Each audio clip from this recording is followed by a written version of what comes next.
சிவாய நம. ஆடி மாதம் பிறந்ததுமே காற்றில் ஒரு தெய்வீக மனம் கமலும். வீடுகளில் அம்மன் பாடல்கள் ஒலிக்கும். கோயில்ல பக்தி வெள்ளம் கரை புரண்டு ஓடும். இது வெறும் மாதம் இல்ல, அன்னை பராசக்தியின் பேரொருள் முழுமையா ஒரு வர பிரசாதமாக அமைந்தக்கூடிய காலம். இது வெறும் மனிதர்களுக்கு மட்டும் இல்ல, தேவர்களுக்கும் புண்ணியமான மாதமாக கருதப்படுது.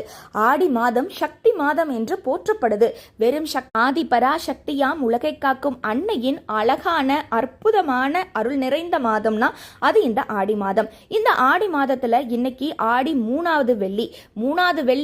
ஆடி மூணாவது வெள்ளி குலதெய்வத்துக்கு பூரண அருள் கிடைக்கக்கூடிய வெள்ளினா அது மட்டும் இல்ல, ஆடி வெள்ளியில சாமி கும்பிடும் பொழுது திருமண தடை நீங்கும், குழந்தை பல நன்மைகளை கொடுக்கக்கூடியதுதான் இந்த ஆடி மூணாவது வெள்ளி பூஜை.